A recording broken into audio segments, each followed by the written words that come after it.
Hello and welcome to the Week in 60 Minutes, brought to you by Spectator TV and broadcast on this Thursday, the 22nd of June 2023. My name is Freddy Gray. I am the Deputy Editor of The Spectator and I will be your host today. Coming up this week, we will be talking about the crushing reality of the mortgage crisis. It's not good news, but it is the cover piece written by Kate Andrews about the fact that with interest rates rising, they're expected to rise again today. We don't quite yet know by how much. Homeowners, people with mortgages are going to suffer increasingly, and it's merging into quite a serious crisis for this government and another opportunity for the Labour Party. I'll be talking to Kate Andrews, our economics editor, and our data nerd, Michael Simmons. After that, I will be talking to our politics editor, Katy Balls, about the week in Westminster and further afield. And then we'll be talking about America and the curious story of Hunter Biden, who this week seems to have accepted a plea deal, which will mean he is not going to face any time in jail, but he will be found guilty of relatively minor offences. What's going on there? It all seems rather fishy. To fill us in, I'll be joined by Charles Lipson, Professor Charles Lipson of the University of Chicago. After that, we will move on to a rather morbid topic, which is the story of stowaways falling out of aeroplanes and landing in Sheen, often frozen. It's grim stuff, but I'll be joined by the wonderful Louise Perry, the author and broadcaster, to talk about a piece she's written on the subject in the magazine this week. And finally, cricket. This week we had the end of the first test match in this year's Ashes, and it was a thriller. I'm delighted to say we're going to be joined by Henry Blofeld, the great cricket commentator, to talk about the Ashes and this famous word, baseball. And before we get into all of that, I would like to remind you to subscribe to Spectator TV. You can do that by clicking the subscribe button at the bottom of your screen. And after that, if you click the bell icon, you'll get a reminder every time a new episode is available to watch. I'd also like to thank, very importantly, our sponsors, the brilliant Canaccord Genuity Wealth Management, who support this show. And we're very grateful to them. Canaccord are, of course, as you should know by now if you've been watching, experienced wealth managers and investment managers who offer unwavering support in these challenging times. Visit candowealth.com for more information. First up, mortgages. I will wave the cover of The Spectator again at the camera. Home Truths is the cover piece, and it is written by Kate Andrews. And it is about the crushing reality, there's some people being crushed, you can see, the crushing reality of the mortgage crisis, which is really the story of the week, at least in Britain. I'm also joined by data editor, I called you data nerd, I should not have done, Michael. That's all right. Data editor Michael Simmons. Yeah. He responds to both. But Kate, excellent cover piece. It's a bit of a sort of boiled frog, this, isn't it? Because if we remember back, you start on the Liz Truss mini-budget and how the fear and panic about what was going to happen to interest rates back then and the sheer level of political crisis it's caused, we're actually in a worse position now, aren't we? Quite possibly. So the last time we were talking about a mortgage crisis was last autumn, when the mini-budget triggered huge expectations around how high interest rates would rise. And we were talking about people not being able to pay their mortgage. And when Jeremy Hunt came in, the Chancellor, he rolled back almost all of that mini-budget and the markets calmed down. But last December, he held a sort of mortgage summit. And I think at the time, this was not a big piece of the news agenda, but the numbers that came out of it are really quite startling. The Financial Conduct Authority at the time calculated that 500,000 people might struggle to pay their mortgage under what was happening with Liz Truss. And since Rishi Sunak and Jeremy Hunt had come in and made changes, that was lowered to about 350,000. Jeremy Hunt looked at that figure and thought, wow, that's still too high. And frankly, the worst may still be to come, because whilst interest rates and them rising were no longer being triggered by fiscal decisions, the tough reality is that rates were going up all over the world. He expected that they would continue to rise, and the situation was only going to get progressively worse at a slower pace in which hopefully you can maybe do something, but this was just going to be a tough reality. So at the time, he kind of used that as a foundation, as a framework to potentially bring in some regulatory reforms to help people with their mortgages. And that's exactly what the government is looking at now, speaking to lenders about moving people if they're having a tough time to interest-only payments, looking at payment holidays, things like that. But they're ruling out subsidies, they're ruling out support. And I think what's interesting this week, as we saw now the average 2-year fixed-term mortgage hit 6%, is that you have even Tory MPs saying, we must do something. And that has been the catchphrase of the past 3 years. Around COVID, furlough, we must do something. Around the energy crisis, we need subsidies. I think this is the first real test in which the government feels it can say no, feels it must say no, and is saying no. But this is a political headache for the Tory party, because if we're talking about mortgage holders and homeowners, we're talking about people who are disproportionately likely voting Tory. So it's politically difficult, but this idea of subsidies is completely ruled out. As I say right now anyway, as I say in the piece, one Treasury insider basically says those ideas are dead on arrival. They're really going to try to stick to this.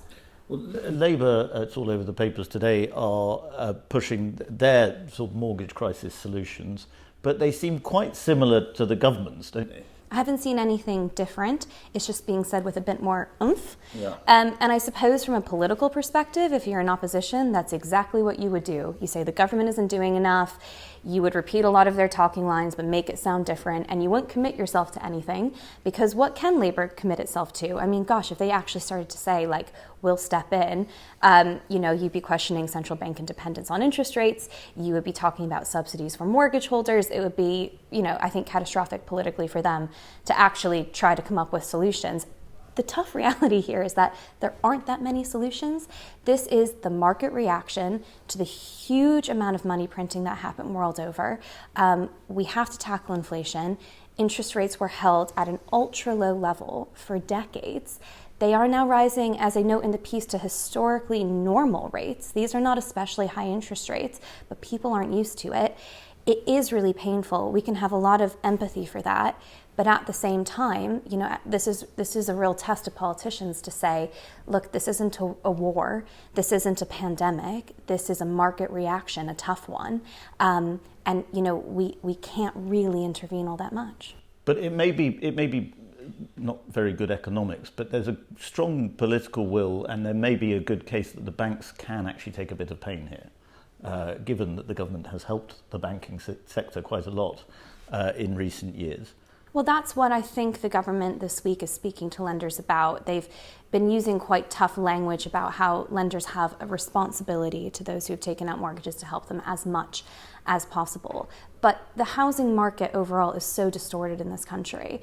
If you start distorting it further to help people who are already on the housing ladder, I think another thing in the back of the mind of politicians is how are renters going to respond to that? Because rents have been skyrocketing with inflation. Renters are having a really tough time. And if you start, going above and beyond to help mortgage holders, that's another kind of political headache.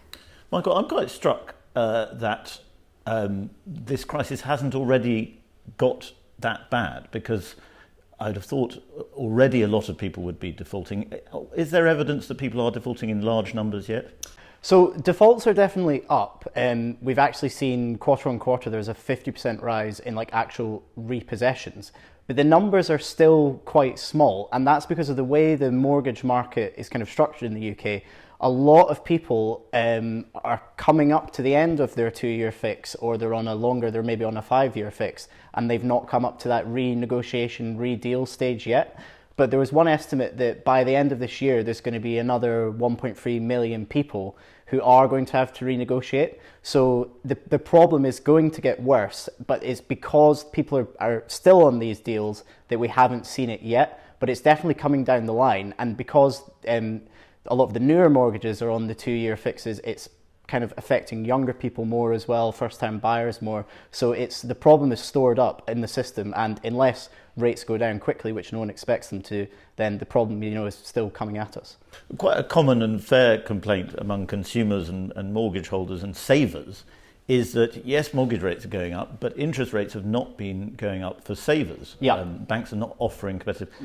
Is that starting to happen now? Are banks beginning to offer attractive interest rates? So they are improving their offering, and there are some better rates that you can get from banks, especially some of the kind of more competitive ones on the market. But there still is that huge gap, and certainly banks are going to want to make a profit, and that is one of the ways they make that profit. So I think there's calls for the banks to do more to increase their attractiveness for savers, but it's nowhere near the rates that they're charging on these mortgages and loans.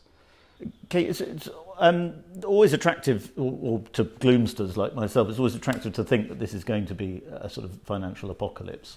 It does, though, have the potential to dwarf 2008 as a financial crisis if we start to see large-scale defaults on mortgages.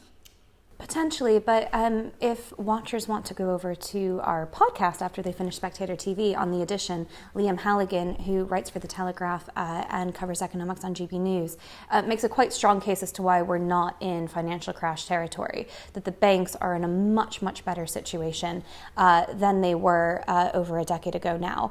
And rather than this being a financial crash kind of scenario, it's more a very painful and rude awakening for people who bought towards the top of their budget because they never thought interest rates would budge and are now discovering that actually they can't afford the property that they bought. Now, that doesn't have to be catastrophic necessarily, but it can prove very painful, especially if at some point you were downsizing and having to take rather extreme measures. I think the difficulty is that as we go into 2024, you're just going to have this drip, drip, drip of people who are coming up for renewal. It's estimated that between now and the end of the year, that'll be 1.3 million mortgage holders. It's certainly not the bulk of mortgage holders, but it's a quite substantial number. And in the best case scenario, you're going to be afraid. And in the worst case scenario, you're actually going to be saying, I can't afford this. And neither is a good position for the government to be going into an election year. And then on top of that, you have the fact that interest rates are rising. People are feeling the crunch of that. Inflation's still really, really high. And this is where I point the finger at the Bank of England, which was so slow to react to rising inflation. Interest rates are the best tool we have to get that down, but when they're implemented so late in the game and inflation's already spiraling, you're never going to get the full effect of that interest rate. So rates are rising. We're feeling the crunch of that. They're not fully tackling inflation, as we can see. I mean, core inflation, we discovered this week, is still actually rising. It's not sticky or stubborn. It's going in the wrong direction. And so we're feeling the pain of both. It's making us all feel a lot poorer. It's eating away at our disposable incomes inflation. And I don't see a scenario going into next year where anybody feels all that better off. The case from the government will be, well, we took the hard choices. We're trying to get ourselves on the path to prosperity. Labour keeps saying they want to spend all this money. That's inflationary. But it's going to certainly be difficult to make the case, I think, especially for someone like Rishi Sunak, who came in with this idea that I'll do the hard stuff, I'll hike taxes, but that will help protect people's mortgage payments. That will get things under control. Things do feel much more under control now. These are small and slow changes, but they're adding up to, as you said at the start, Freddie, a worse situation for some people. Again, not really driven by fiscal policy, but by the fact that we've ended this era of cheap money. We've entered a new one, and there's nothing that any politician can do about that. Well, there's a sense of control in the sense that people think that Jeremy Hunt and Rishi Sunak are responsible people. But to a large extent, a lot of this problem, Michael, you can do this and Kate chip in too, a lot of this problem comes from Rishi Sunak's time as Chancellor and the enormous amount of furlough money pumped into the economy. I think the government spent up to £1 trillion is it? The best part of £1 trillion? Over the past 3 years, it was, 350 billion in 2020? Yeah, and I think Kate mentions in her piece that there was a point where the bank was printing money, almost as fast as the government could spend it. Yeah. And Sunak, is kind of lauded for being one of the people like Kate who predicted inflation and said, these things are going to happen. But at the same time, Sunak was the person that did this as Chancellor. Yeah. Obviously the Bank of England is responsible for printing the money, but Sunak laid on the furlough scheme. It's easy to predict inflation if you print almost £1 trillion. Well, exactly. And then I don't think it was that. It wasn't that much. I know I'm being very simplistic. It wasn't that much. It wasn't that much. And I didn't predict inflation. That's very kind. I just wrote about people who did. But I think it's an interesting point, Fred, because as you say, I think we printed more money in 2020 than we did in every year leading up to the financial crash from 2010. But it's not money printing, Kate. It's not. You're not supposed to say money printing. You're supposed to say quantitative easing. Yeah. It's an important point. I think the defense of Rishi Sunak as Chancellor is that something like the furlough scheme was actually quite free market in nature. The idea behind it was we're forcing you to stay at home, but the second we allow you back out, we can reopen the economy and get things back to normal and you won't have lost your job. That was supposed to be, if you remember, a couple of weeks. It ended up, that scheme running, until mid-2021, September 2021. Yeah. That scheme was extended and used by the Prime Minister, Boris Johnson, at the time, to keep us in lockdown because it was a way of justifying it. Now, I'm not saying that Chancellor Rishi Sunak doesn't deserve a lot of the responsibility that comes with the decisions that were made. But that was always the standoff between Boris Johnson and Rishi Sunak, as Rishi kept saying, we're spending too much money, this is inflationary. And Boris Johnson said, I want to have my cake and eat it. But every advanced economy is dealing with this problem. In the UK, however, we are becoming an outlier on inflation. I think a lot of that, again, does come back to the central bank, which just did not tackle it fast enough. But a lot of that furlough cash as well is still kind of dampening the bank's tools to get inflation down, because a lot of people who were maybe better off in the pandemic saved that furlough cash and just generally had less outgoings. So they're relying on savings now, which is why the bank is kind of failing to get consumption down, which is partly why core inflation, which you can't blame on Ukraine, you can't blame on energy prices, is still shooting up. Well, it's a very odd paradox, isn't it? Because you've got a cost of living crisis, which people are feeling the pain of. You've got mortgage rates going up, and yet you've got consumer spending still very strong, isn't it? Yeah, Oxford Economics estimates that people's savings in total now is somewhere between 6 to 12% of overall GDP in the UK. It's absolutely massive. And they estimate that was really accumulated in 2021. This is COVID money. And as that, again, drips out into the real economy, everyone's been so shocked. How are interest rates going up? And people are still quite confident to spend. Now, it takes a long time for interest rates to work their way into the system and to be felt, but there is clearly so much money sloshing around still. That means that these inflationary pressures, these underlying pressures, are still very persistent. Kate and Michael, thank you very much indeed. Now, we've talked a little bit about the political implications of interest rates and mortgages in crisis. Let's talk a bit more about politics and the week in Westminster with our delightful politics editor, Katy Balls, who has written a column this week in The Spectator. I'm going to hold it up again. Very good column. Highly recommend you read it, called Can Labour Win Back Scotland? Katy, we'll get to Scotland in a bit, but first we should probably talk about the big news at the beginning of the week, which was the banishment, surprise, surprise, shock horror, of Boris Johnson from Parliament. Nobody was surprised, were they? No, I don't think even Boris Johnson was surprised. He almost wanted it. Yes, and this was almost a spillover from the drama of last week, which was, of course, stretching actually beyond last week, but the fact that Boris Johnson has quit the Commons, the publication of the Privileges Report, which I think to very few people's surprise found him guilty of intentionally misleading Parliament. To also few people's surprise, Boris Johnson does not accept the findings. And this is all heading up to what lots of people thought last week, I think, would be quite a fiery debate and vote. Now, because Boris Johnson quit the Commons, there was no vote on whether he should be suspended. He has ultimately made his own decision to go to avoid that. Instead, it came down to whether or not Boris Johnson should be allowed the House of Commons pass that former MPs are entitled to. So you can freely come and go on the Houses of Parliament.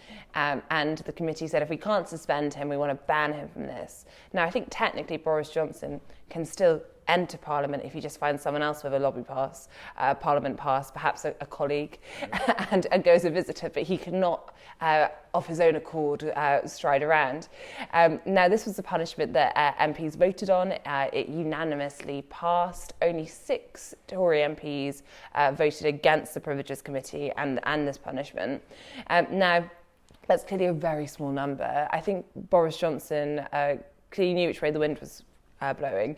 So at the end of last week, effectively made clear to his supporters that they should not fight the punishment, suggesting that we all need to move on. I think this is in part because if you think back to the Windsor Framework vote on Rishi Sunak's renegotiated protocol deal, Boris Johnson made very clear he was going to oppose it, so did Liz Truss, and then it was actually a little bit embarrassing for both of them when so few MPs followed it through. You look like you're marching your army up the hill and then actually there's not many there. So by suggesting he didn't want anyone to vote for it, I think he can now say, well, actually, it's because I told them not to, that it's only 6 people. Yes. And a lot of Tories think that they can now move on from the psychodrama of the Boris years and kind of regain their footing as a party and as a government. But there's by-elections coming up, there's economic crisis.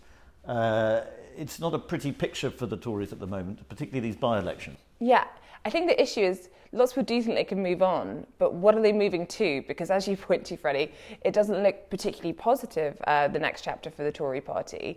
And I think it's fair to say that Boris Johnson's support, speaking to those who used to be very loyal to him, is very small right now in the House of Commons. So I think you could still get waves of infighting. Obviously, Boris Johnson has his new column in the Mail, though the suggestion is it won't be very political, but let's see how things go with time. Weight loss was the subject. Yeah, Ozempic. Yeah. Have you tried it? No, but I thought I might after, and thanks for suggesting that I should.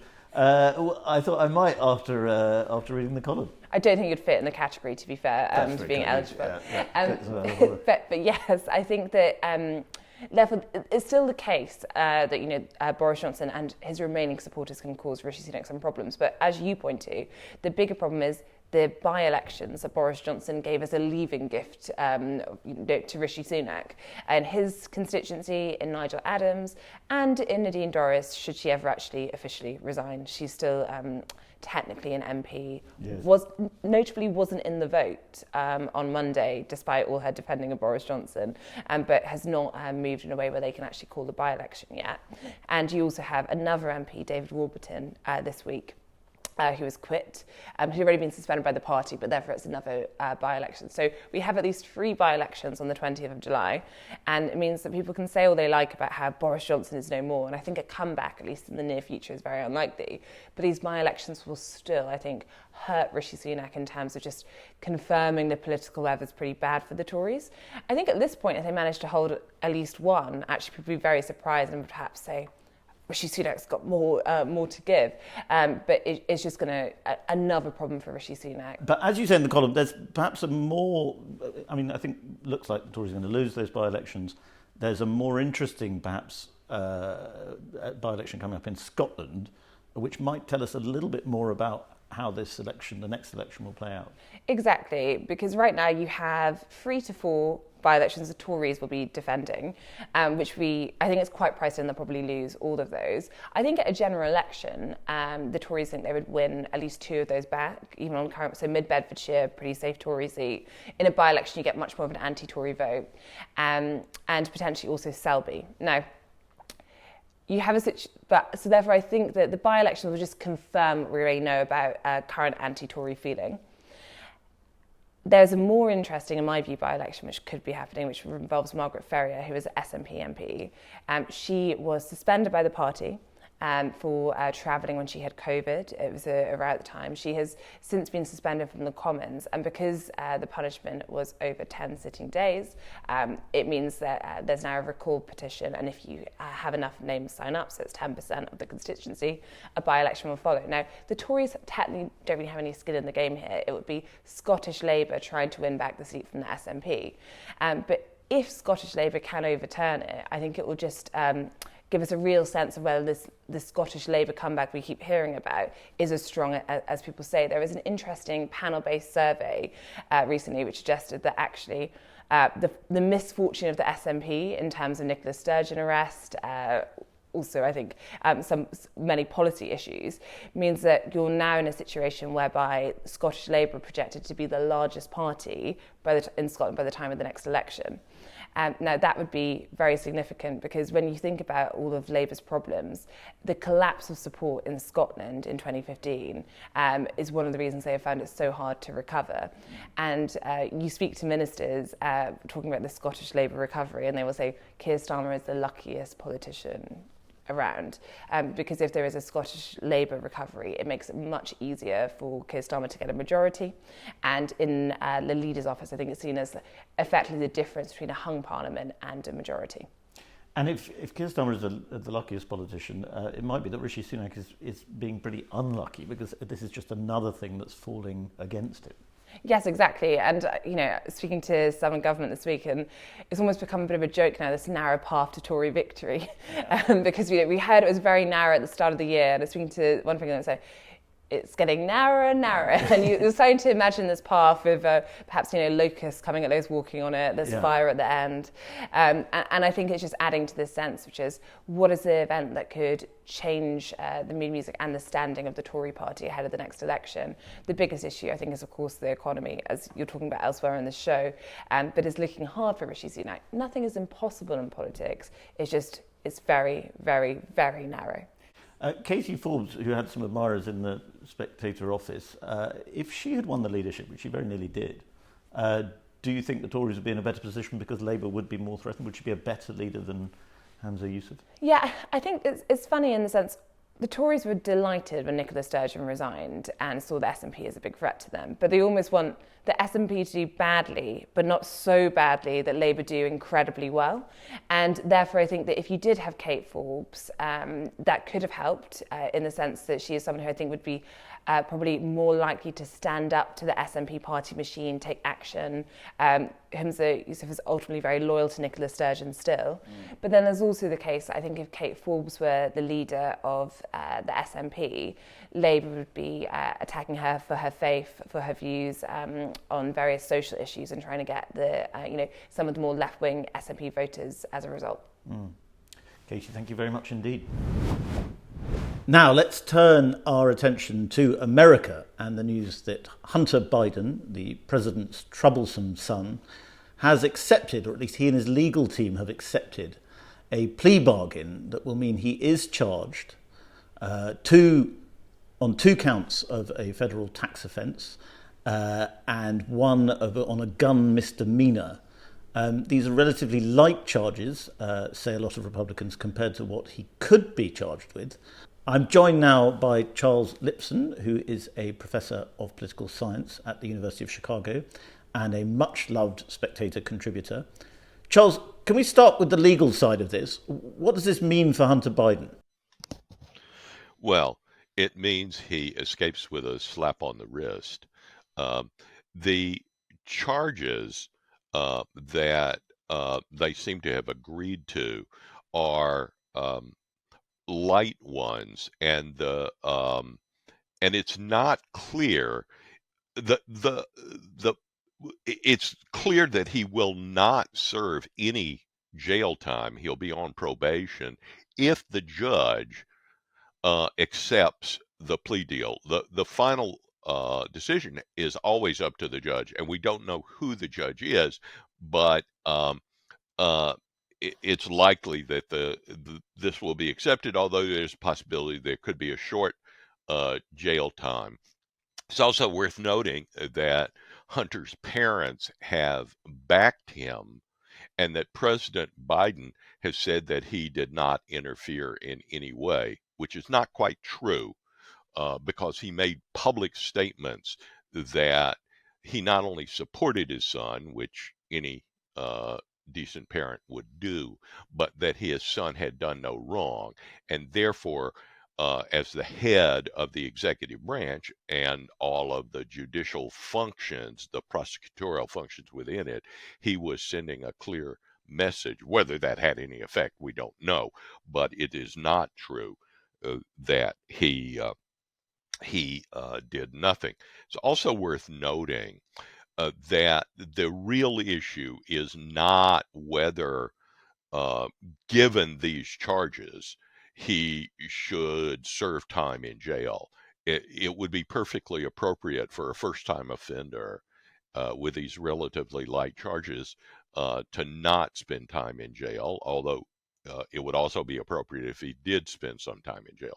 The real issues are whether he could have been charged with something much more serious, and whether or not, in order to get this plea deal, he was required to proffer before the grand jury and the people prosecuting him. And a proffer would be a complete statement of what he had actually done. And for example, he was not charged with being a foreign agent, which he could have easily been charged with, and Paul Manafort was charged with and spent time in jail for.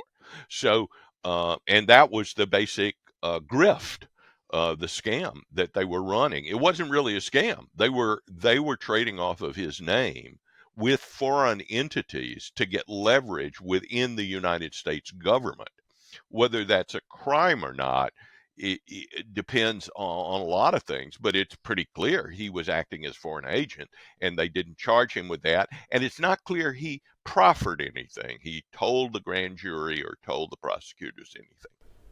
And there is a separate but connected investigation going on by the House Oversight Committee, which is run by Republicans because they have a majority in the House, into Hunter Biden's business dealings. This has no relationship, this criminal proceeding has no relationship with that House Oversight Committee, does it? No formal relationship, but obviously a political relationship. Viewers outside of the United States should know that because the Republicans control the House of Representatives, they can send subpoenas. That doesn't mean that the subpoenas have to be complied with if they come before the government, because if they're not complied with, the House of Representatives would send that matter over to the Department of Justice, which is controlled by Joe Biden, and they would be unlikely to prosecute. But you can still subpoena witnesses in the House. In the Senate, it would require the approval of the majority party, which is the Democrats. They only control a very slight majority, just as the Republicans do in the House. But they will not approve any subpoenas to look into the Bidens at this point. Now, it may be the case that if Joe Biden's popularity is so low and the Democrats decide they just have to jettison him, that they would turn on him, but that hasn't happened yet. Well, and the House Oversight Committee, led, as I said, by Republicans, has made it very clear that they are not going to be put off by this sweetheart plea deal, I think James Comey called it. And they will pursue some quite intriguing details that they have unearthed, namely a sort of bank wire transfer from a Chinese entity to an associate of the Biden family, 3 months, I think it was, after Joe Biden resigned as vice president in 2017. And they will follow the money and see where that money went. Do you think the Biden family, the Biden administration are, despite their appearances, Joe Biden says it's all malarkey publicly, do you think they are deeply concerned about this? They should be. The House is uncovering a lot of information that there was a family-wide effort to monetize Joe Biden's position. The Democrats' position on this is that if Joe Biden cannot be directly connected to any of that, then it's just a matter of family members trading off of his name, which is not illegal. I would draw a distinction here between, well, two distinctions. One is something can be deeply corrupt and not necessarily illegal. And whether that has an implication uh, for the body politic is up to what voters think. And that brings us to the second point, which is the country is so deeply divided. If you look at and divided along ideological terms, Britain has been divided along ideological terms for many decades because Labour and Tory are really ideologically opposed to each other in a way that was not true for a long time between Democrats and Republicans in America. Democrats were more liberal, Republicans were more conservative, but the ideological differences have become much deeper. And if you show me an opinion piece that says that this is an appropriate treatment of Hunter Biden and everything is fair and hunky-dory, I can tell you that was written by a Democrat. If you tell me that it was soft treatment and other people don't get this kind of treatment, that was written by a Republican. Now, that difference no longer applies to Donald Trump. And that's a whole separate issue. We haven't talked about Trump, but I would say that there are a lot of Republicans that are splitting off from Trump. It's begun with the intellectual classes, the people who write op-eds and so forth, who are deeply disturbed. Some deeply disturbed by Trump's behavior, some by the fact that he might not be elected, others by the fact that he might be. And so he's a figure like a Boris Johnson who divides people within his own party.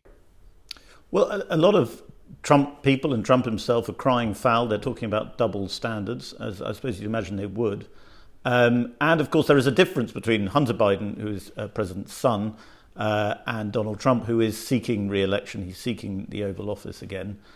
Nonetheless, you can see why, I think even from trying to be as objective as possible, you can see why Trump supporters will look at the legal persecution of Donald Trump, and I think it's fair to say it's a persecution because it's happening on so many fronts, and say he could be in jail for the rest of his life for holding on to documents.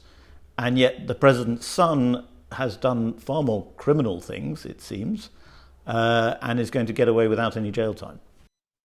That's right. But it's also against the background of Hillary Clinton getting off.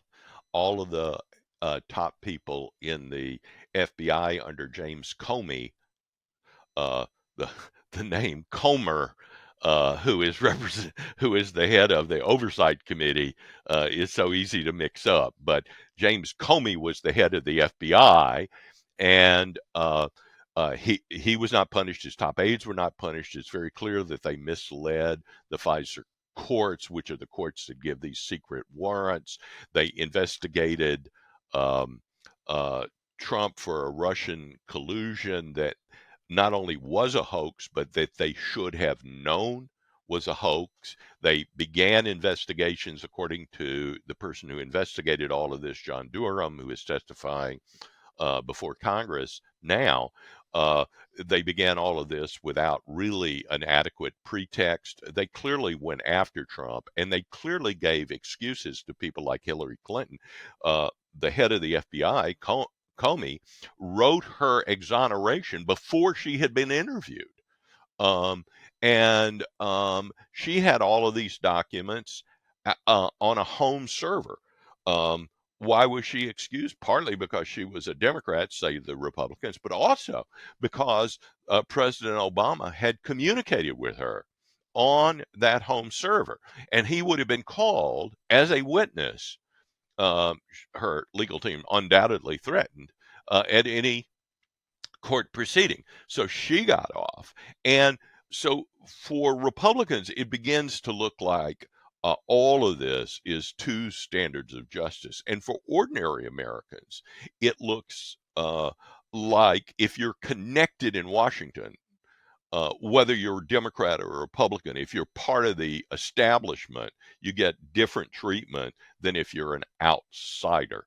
And so it's partly party divisions, but it's also insider outsider. It's worth remembering that Trump ran as an outsider. Indeed, as a former president, he's running as an outsider. I'm coming after the Washington establishment, is what he's saying. And a lot of Republicans love that. They think that the Washington establishment doesn't speak for them. And that's been increasingly true as they are governed. We, Americans, are governed more and more by bureaucracies who make the rules that are effectively the laws that govern us. So it's a big problem.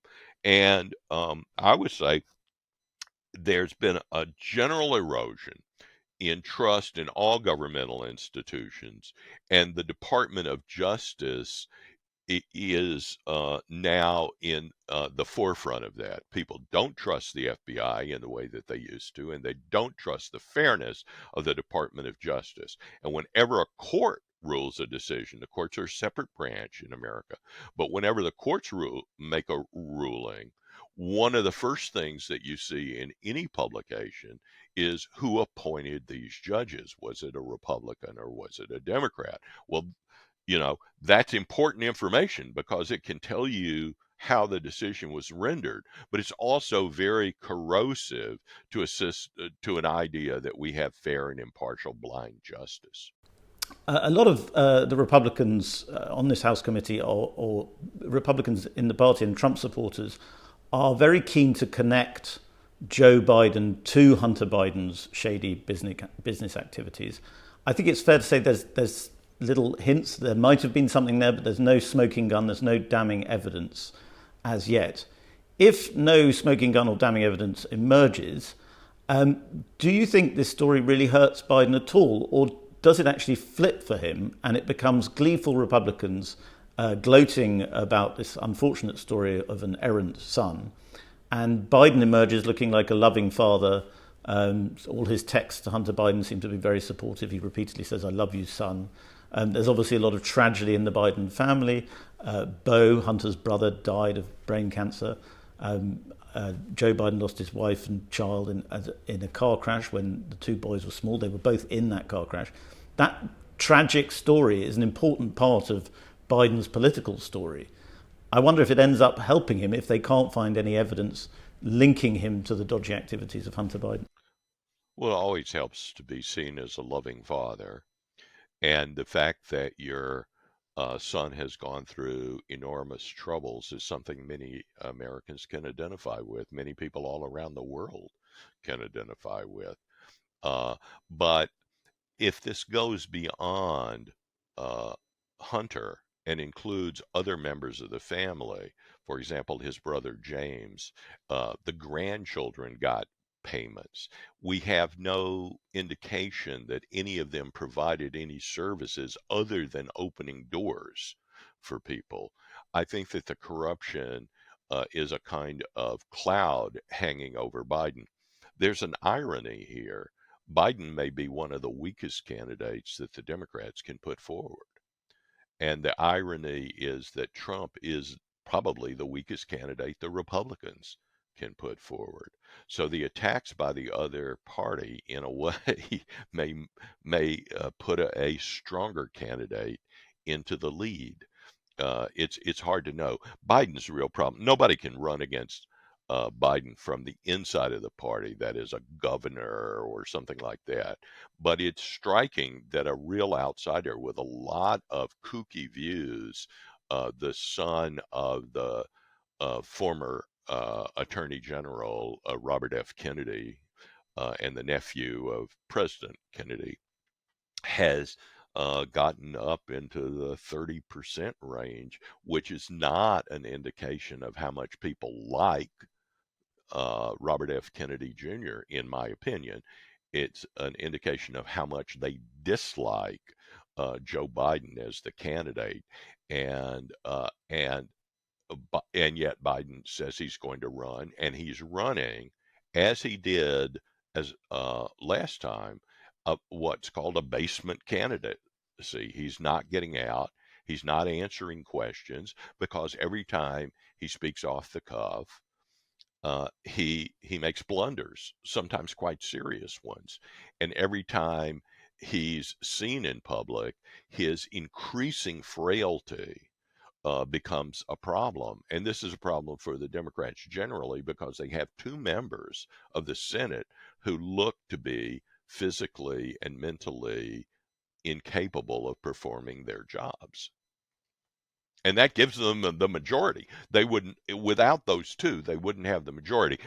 Now in both cases, there are Democratic governors of those two states who could appoint their successors.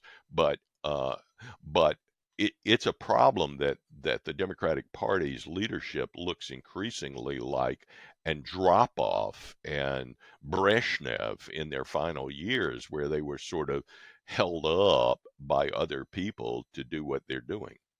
Well, Charles, I could listen to you talking about Hunter Biden all day, but I think we must end it there, sadly. Thank you very much for coming on to Spectator TV. In The Spectator this week, we have rather a dark feature about stowaways falling from aeroplanes onto various points, mostly West London. And that piece is written by Louise Perry, the author and broadcaster, who joins me now. Louise, this is quite a macabre topic. It was your idea, I think. What drew you to it? I grew up in Sheen. Right. Is the simple answer. So I write in the piece, in particular, about lots of these horrible instances of young men, invariably young men, who have stowed away on planes to try and get to the UK illegally. As the planes descend and they've hidden in the wheels of the aircraft, they fall onto the flight path, essentially. And because of how the Heathrow flight path is arranged over a particular suburb of southwest London, in which I grew up, an enormous number of them have fallen in a very, very small area of this suburb. So it's sort of a local phenomenon that is not widely known about. And how many, what are the numbers? Because it's sort of hard to figure out numbers. I mean, there's only sort of recorded, I think, 6 instances of people being caught on the planes in the last 10, 15 years. Is there any way of estimating how many people we're talking about this happens to? Not many. Yeah. Not many. So, maybe one every year or two. Yeah.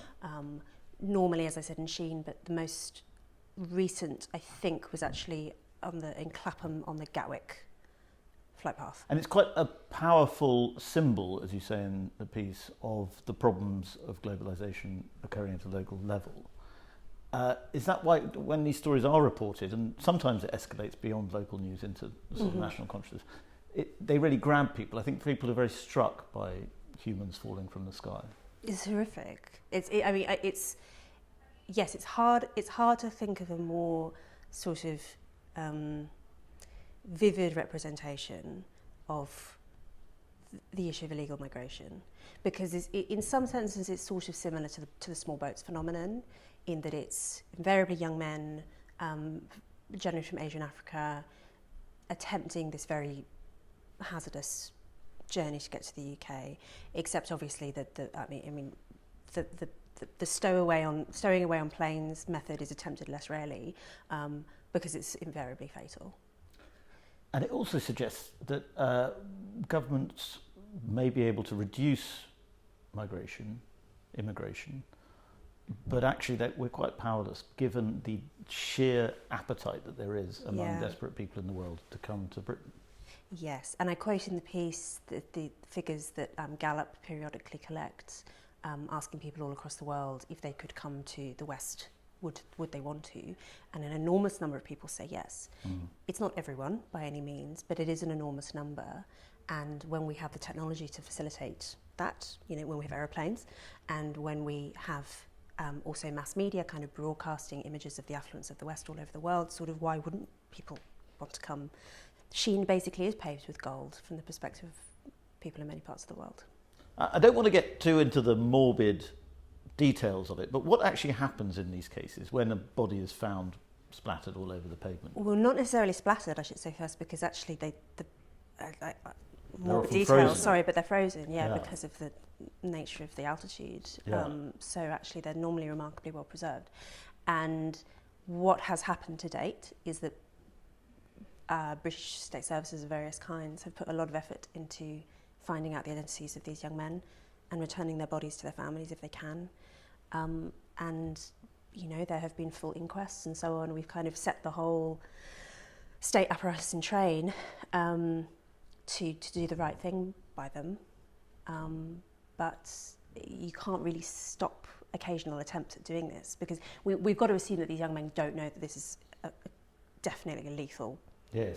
route. So it's not a case of sort of uncaring Britain No. just lets these people drop out of the sky. No, it's just, I think it's Yeah. just the nature of global inequality that people will sometimes try and do this. Well, it is a very gloomy but fascinating topic. Thank you very much, Louise, for coming to talk about it. Thank you.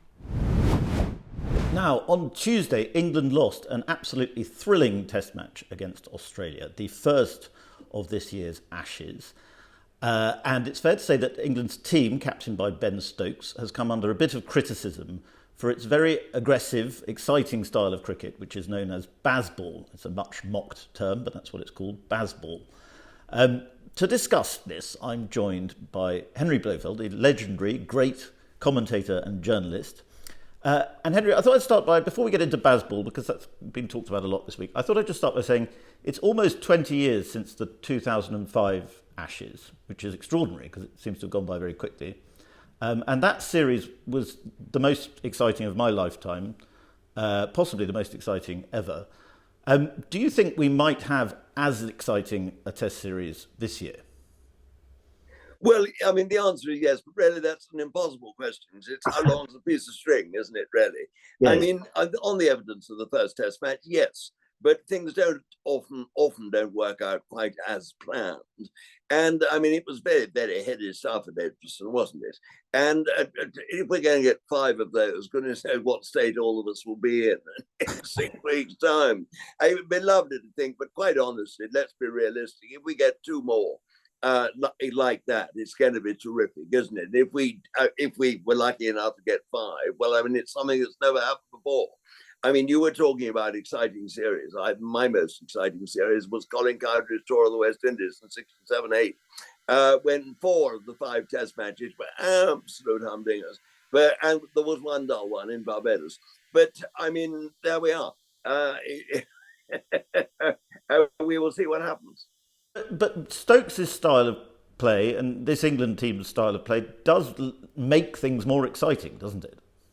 Oh, enormously so. I mean, I think what they've got to do, I'm all for Bazball personally, because we're in an age when 2 innings cricket is being put under great pressure by all these T20 franchises and T20 cricket lower down the scale. And I think by playing in this way in Test cricket, 2 innings cricket has become deeply, desperately exciting. And I think it is so important that 2 innings cricket is kept on the map.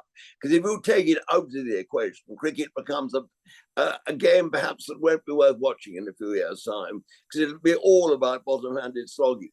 I mean, if it was only T20, you will never see a fast bowler bowling again with 4 slips and 2 gullies. You'll never see a really good defensive technique because it's sort of unimportant. And you'll never see those lovely strokes like the leg cut or the leg glide. Your leg glance, the game would change irrevocably. And I think very soon spectators might fall away. Well, we should say for spectators of Spectator TV, could you possibly define Bazball? Because I'm not sure I've heard a very good definition of it yet. Well, I think Bazball is simply taking the attack to the enemy from the first ball. I mean, we saw it in this test match when Zach Crawley drove that first ball from Cummins through the covers. And in fact, it was a magnificent blow. It did tell a story. We saw Bazball when Joe Root on the 4th morning played. And the first ball of the day, he did this, what they call a ramp, which I think is an awful name, when he played this sort of reverse scoop over the slip's heads, a stroke which Joe Root says is as safe as houses as long as there isn't a third man, which there wasn't. And as a result of that, of playing that stroke and playing it 3 or 4 more times in the next 2 overs, two of the close fielders went back on the boundary, and then he was able to push the ball around for singles. So actually, it was a tactical victory what he did then. But I mean, then Root in the second innings ran down the wicket to Lyon, didn't get into the right position, had a cross-batted slog in the end, and was stumped for the first time in his life in the first-class match. I mean, that was out of character, and actually it was stupid, because Root must have known that if he'd batted another hour, the match was safe for England, and victory was very probable. That is extraordinary, isn't it? That Joe Root, arguably the best batsman in the world, I think he's the best batsman in the world. He'd never been stumped. Is that because he's just such a good batsman that even if he comes down the pitch a lot, he doesn't get stumped? I think it's probably because he plays spin so frightfully well. Modern batsmen, as a rule, don't play spin very well, simply because they don't get very much of it. But Joe Root is an exception. He plays it extremely well. And I think if you play spin well, you don't get stumped. I mean, okay, you can get stumped off a fast medium bowler. The wicketkeeper stands close, but that's unlikely. But I think that is probably the main reason. And also, Joe Root has got a very level head on him when it comes to batting. He didn't have a very level head on him when he came to captaincy. In fact, he didn't have any head on him at all half the time, as far as I can see. But, I mean, that's one of the remarkable things about what's happened to English cricket at the moment, is that Stokes and McCullum have done this with the same people who were going absolutely nowhere in a hurry under Joe Root. I mean, that, to my mind, is extraordinary. But, I mean, Root himself is such a good player. There's no need for him to indulge in stupid excesses. And you're probably tired of arguing about it, but I wanted to ask you about the declaration in the first innings at Headingley. I mean, Ben Stokes, for people that don't follow cricket, Ben Stokes declared, which means he ended the innings early with 2 wickets to go, and England could have scored some more runs that evening. He put the Australians into bat. We did not take a wicket, and now people are looking back on it and saying that was a terrible decision. If he'd taken a wicket, everyone would have been saying it was a wonderful decision, wouldn't they? I mean, no, it is. It's as simple as that. But actually, I rather tend to agree with Root batting as well as he did.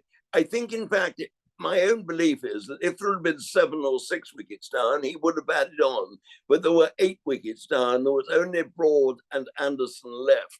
And I think he felt, well, if we can get a wicket now, it really is going to put the Aussies on the back foot. The Aussies have shown that they were very defensive when it came to baseball. They started off with 2 deep fielders, which Australian sides have never done before. And they were thrown, undoubtedly. And I think in the circumstances, it was a legitimate gamble. It didn't come off, but I don't think it mattered. And I think, as I say, what didn't come off too was the fact of the wicketkeeping. We didn't really have a very effective wicketkeeper. And if Bairstow had been able to stump, it was Cameron Green, wasn't it? And then had taken those catches, we wouldn't be having this conversation in the way that we are, because England would have won. Do you think that dropped catch at the end by Stokes, it was agonisingly close to being caught? Do you think that was that a key moment for you? Well, yes, but I hate to say that, because I thought Stokes handled it pretty well, honestly. And yeah. I think he did very, very well to get the ball into his hand as he did. It was unlucky. He hit the ground with his elbow, I think, and it came out. I mean, that is life, I'm afraid. Life in the fast lane, you may say, playing basketball. But I don't think, I don't quite know what went wrong in that last bit. Although I have to say, I thought Cummins batted simply superbly. I mean, the way he came down fearlessly with Australia looking at defeat and straight drove Root for those 2 sixes, I thought it was magnificent. Yes.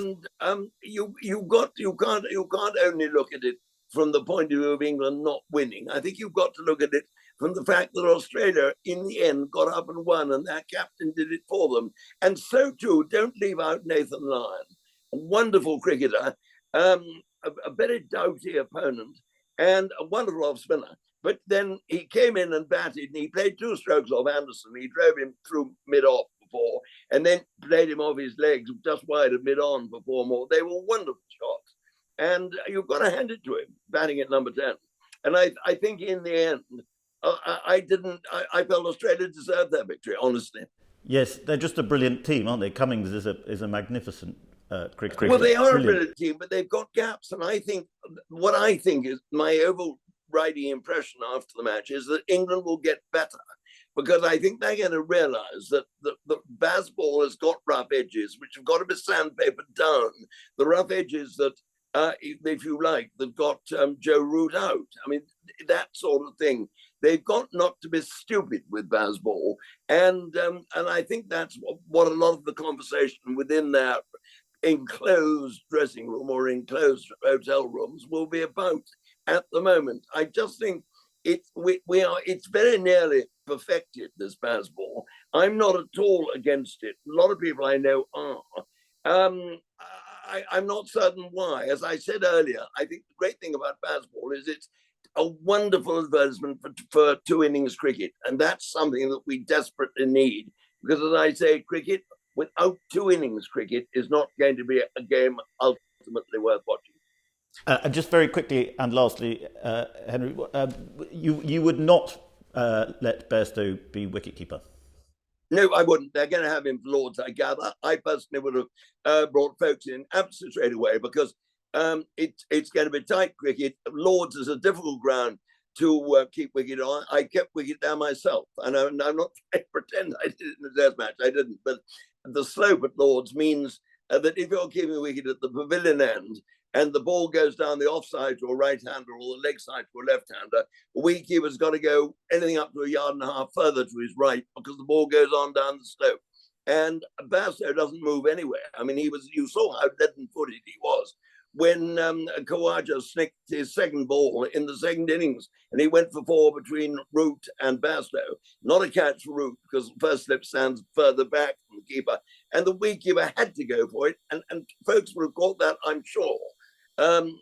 It was a wicketkeeper's catch. I mean, Alan Knott would have had a fit had he seen that one, and perhaps he was watching in Cyprus where he lives and had a fit there. I don't know. And I said last question, but I do want to squeeze one more in. And it's probably a question you won't like, but will you make a prediction as to what will happen in this series? Yes, I will. I personally think that England will get up and will win a very narrow victory in the series. I'm not going to start saying 3-2 or 2-1, because I have no idea. But I have this belief that England will improve on that performance, because I think they will see the folly of their ways. The one thing I put against that is we got Labuschagne and Smith out cheaply twice. They're going to contribute at some stage. I'm not certain that either are quite as good as they were, and Broad is bowling very well indeed. But equally against that, we've got 5 Test matches in 6 weeks.